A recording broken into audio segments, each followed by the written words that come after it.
ਮੌਜੂਦਾ ਇਹਦੇ ਵਿੱਚ ਆਮ ਬੰਦੇ ਨੂੰ ਕਿਸ ਤਰ੍ਹਾਂ ਪਤਾ ਚੱਲਦਾ ਹੈਗਾ?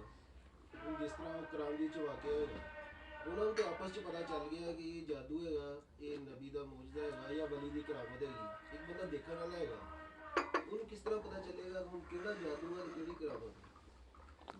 ਉਹ ਜਿਸ ਵਾਕਿਆ ਦਾ ਤੁਸੀਂ ਅਹਿਮਦ ਸਾਹਿਬ ਨੇ ਇਸ਼ਾਰਾ ਕੀਤਾ ਉੱਥੇ ਪਤਾ ਲੱਗਿਆ ਨਾ ਵੀ ਉਹ ਸੋਟੇ ਜਿਹੜੇ ਸੀ ਜਾਂ ਰੱਸੀਆਂ ਜਾਦੂਗਰਾਂ ਸਿੱਟੇ, ਉਹ ਸਹਰਵਾਜ ਨਾ ਸਿਰਫ ਨਜ਼ਰ ਜਾਂ ਫਰੇਬ ਸੀ, ਧੋਖਾ ਸੀ, ਹੈਗੇ ਉੱਦਾਂ ਹੀ ਰੱਸੀਆਂ ਸੋਟੇ ਪੈ ਸੀ। ਮੂਸਾ ਅਲੈਹ ਸਲਾਮ ਨੇ ਜਿਹੜਾ ਸਿੱਟਿਆ ਉਹ ਸੱਚਮੁੱਚ ਸਭ ਬਣ ਗਿਆ, ਉਹ ਨਜ਼ਰ ਦਾ ਕੋਈ ਨਹੀਂ ਹੈਰ ਫਿਰ ਉਹਨੇ ਉਹ ਨਿਗਲਦਾ ਸਾਰੇ, ਜਿਹਦੇ ਨਾਲ ਉਹ ਫਿਰ ਜਾਦੂਗਰ ਜਿਹੜੇ ਸੀ ਉਹ ਤਾਂ ਮਾਹਿਰ ਸੀ ਆਪਣੇ ਫਨ ਦੇ, ਉਹਨਾਂ ਆਪੇ ਸਮਝਿਆ ਯਾਰ ਸਾਡਾ ਸੀ ਐਵੇਂ ਫਰੇਬ, ਇਹ ਹੈ ਸੱਚਮੁੱਚ, ਇਹ ਤਾਂ ਖਾ ਗਿਆ ਉਹਨਾਂ ਰੱਸੀਆਂ ਸੋਟਿਆਂ ਨੂੰ, ਸਹੀ ਜਿਹੀ ਡਿੱਗ ਪਏ ਕਿ ਅਸੀਂ ਮੰਨ ਲਿਆ ਰੱਬੁਲ ਆਲਮੀਨ ਨੂੰ। ਮੌਜੂਦਾ ਹਕੀਕਤ ਹੁੰਦੀ ਹੈ, ਜਾਦੂ ਸਿਰਫ ਇੱਕ ਫਰੇਬ ਹੀ ਹੁੰਦਾ। ਆਪਸ ਚ ਪਤਾ ਚੱਲ ਗਿਆ ਨਾ ਗੱਲ ਇਹ ਸਾਡੇ ਵਰਗਾ ਬੰਦਾ ਬੈਠਾ ਹੋ ਗਿਆ ਇਸ ਟਾਈਮ, ਇੱਕ ਬੰਦਾ ਆ ਕੇ ਕੋਈ ਸ਼ੋਬਾਜ਼ੀ ਕਰ ਦਿੰਦਾ, ਸਾਨੂੰ ਕੀ ਪਤਾ ਕਿਵੇਂ ਜਾਂ ਇਹ ਜਾਦੂ ਆ ਰਿਹਾ ਜੀ। ਤੁਹਾਨੂੰ ਫਿਰ ਅਹਿਮਦ ਸਾਹਿਬ ਇਹ ਹੀ ਵੇਖਣਾ ਚਾਹੀਦਾ ਵੀ ਜਿਹੜਾ ਬੰਦਾ ਹੈ ਕੋਈ ਕਰ ਰਿਹਾ ਇਹੋ ਜਿਹਾ ਸ਼ੋਭ ਦਾ, ਇਹ ਕਿਸ ਕੈਰੈਕਟਰ ਦਾ ਹੈ, ਕੀ ਕਿਰਦਾਰ ਇਹਦਾ, ਉਹ ਤੋਂ ਪਤਾ ਚੱਲਦਾ।